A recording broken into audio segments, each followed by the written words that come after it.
that would be, I'll wait for the questions and answers. Thank you. Thank you, Mr. Mueller. Okay, the questions from the panel now will be based on the questionnaires that the candidates submitted. Those questionnaires are available on the website, LakeCountyTeaParty.net, if anyone is interested in reading those answers for themselves. So the first question will go to Mr. Mueller. Question one, dealing with, let me preface that question with this set of, this explanation. Part of the purpose of the candidates forum is for us to get an understanding of the candidates' philosophy of government. A number of the questions on the questionnaire, as you noted, are related to that.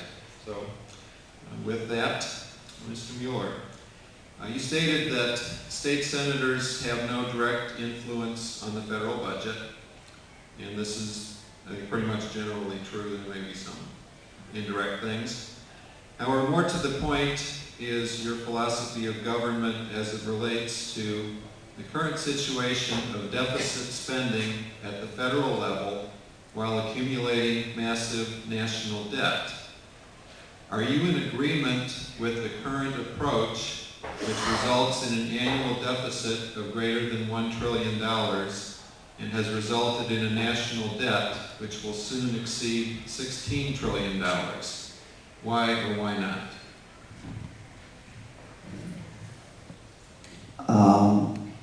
I am not in favor of running up huge amounts of debt.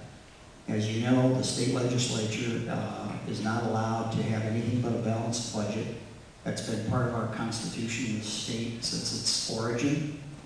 I am, in fact, probably 90%, 95% in favor of a balanced budget amendment to the federal government. However, there are a few instances where that, in case of war, I believe that you have to be able to respond in whatever means you have to. But other than that, in certain national tragedies, Katrina being one, and some massive earthquakes and other problems that have happened over the centuries, other than that, I would be in favor of a balanced budget amendment. Okay, thank you.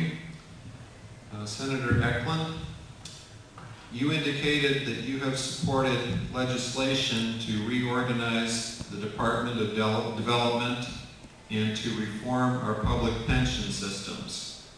Please explain how this legislation would result in shrinking government and/or reducing taxes. Also, what is the current status of this legislation, and please explain how you supported it. I supported it by voting for it and advocating among my colleagues in the Senate for it. As far as the Department of Development is concerned, it is legislation that does in fact narrow the scope of what the Department of Development does, and therefore gives it the opportunity to operate on a smaller budget. It also, at the same time, without increasing the size of government, creates a special division of the Bureau of the Department of Development to deal with tourism issues, which happens to be a very big industry in this nation, and we could use more of it in terms of people coming here to Ohio to enjoy the bounty and the wonderful place in the world that we live in. As far as pension reform is concerned, it's absolutely critical that we did what we did. If we didn't, the state of Ohio was going to wind up with public employees without the confidence that their pension benefits were going to be paid on into the future. And when the state of Ohio does not have the money in the pension systems in order to do that, they have to get the money from someplace. And guess where they're going to get the money from if they don't have it in the pension systems? They're going to get it from you and from me, out of our pockets. It's critical that a public organization like the state of Ohio have that level of confidence and security in their public pension system. Otherwise, companies will see what's coming down the road, and that is more taxes in order to fill those gaps. So it reduces taxes or keeps taxes at a reasonable level by avoiding the situation where the state of Ohio has to reimburse the pension systems in order to pay the future benefits of their employees. And if you want an example of how that happened, Take a look at the state of Illinois, where companies and opportunity are fleeing because their public pension system is a horrific, horrific mess. We passed both of those bills and passed them on to the House of Representatives. And Chuck, I'm sorry, I don't know whether they've gotten through the House before we went on recess or not, but we passed them both out of the Senate. Okay, thank you. Mr. Mueller, actually, you know, we're gonna try to keep this so that we're asking one candidate, one round of questions to the one candidate first, and then switch it. So we're gonna kind of bounce back and forth there. Okay. Regarding the intent of the Constitution and how it should be interpreted, which deals with question number 4, Senator Eklund, you stated that original intent may or may not be discernible, or it may be ambiguous, making it more likely that judges who search for it will decide cases based on their beliefs rather than society's. What role should the original intent of the founders, as documented in the Federalist Papers and other contemporary documents, have in interpreting the Constitution? I am a textualist when it comes to constitutional interpretation. I am a textualist when it comes to statutory interpretation. And what that means is that we have to rely upon the fact that the founders and lawmakers meant what they said when they wrote it down. The Federalist Papers are a wonderful document. They provide great insights into what was going on in the minds of the authors of the Federalist Papers. But when it all boils down to it, it's a matter of what do you do, not what do you say. And what they did was they wrote down our founding principles and our constitutional principles in the Constitution of the United States of America, which dictates and controls our system of government. Now, the text of the Constitution is where I turn to determine the extent to determine what it means.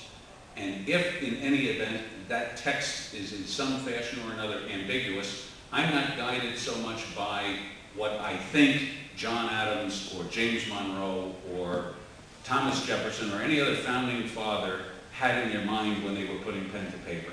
What I turn to is the fundamental principles of America.